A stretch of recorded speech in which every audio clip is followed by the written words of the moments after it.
The title of today's lecture is Diabetes, Nutrition, and Exercise. Diabetes, nutrition, and exercise. And we're talking particularly about type 2 diabetes, which involves insulin resistance. Type 1 diabetes is where the beta cells in the pancreas are not functioning, and so there's a lack of insulin.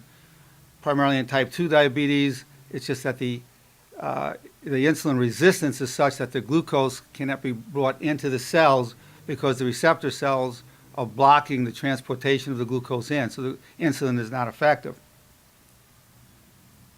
Well, let me start with a bottom line. Gentlemen, if you have a waist of 40 inches or more, you're in serious trouble because it's visceral fat that puts us more at risk for diabetes, cancer, and heart disease. Women, if you have a waist of over 35 inches or greater, you're at risk for diabetes, cardiovascular disease, and cancer. Now keep in mind, very few people ever die directly of diabetes. This usually leads to, it can lead potentially to a stroke, a heart attack, or even to cancer. Well, let me give you the theme of today's talk. It's a saying that comes from the great Mexican people. Dios te ahorca, pero no te mata. What was that again? Dios te ahorca, pero no te mata. God chokes you, but not to kill you. God chokes you, but not to kill you. It's a very important saying because as we look at any disease, it wakens us up.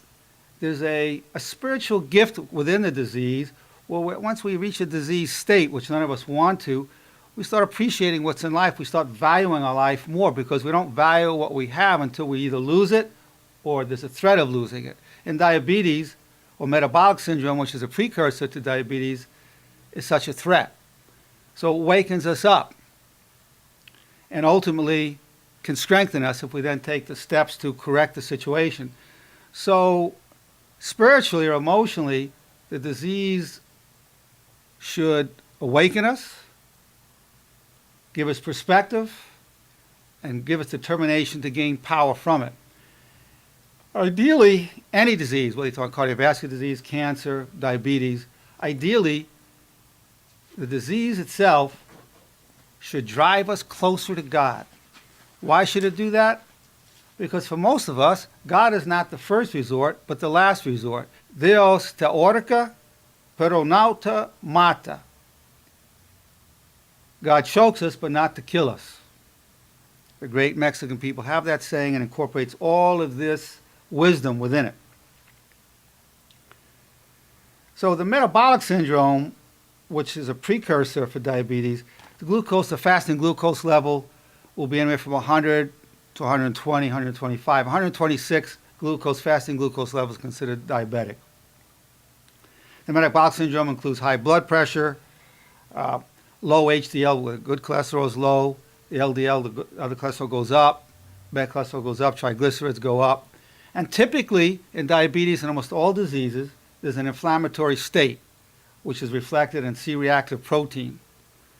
Anything over 2.5 is considered inflammatory. Inflammation is normal, but chronic states are not. All diseases, whether you're talking about diabetes, cardiovascular disease, or you're talking about cancer, they all start from a chronic inflammatory state.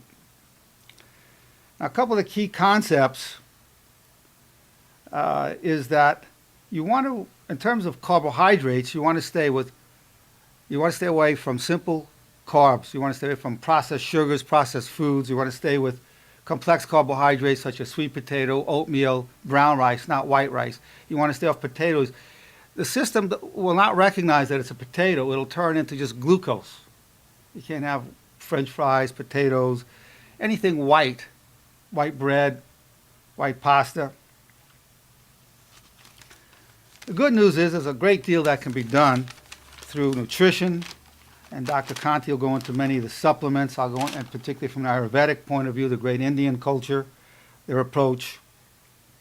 But I'm going to be talking about some exercise aspects that also reduces insulin resistance.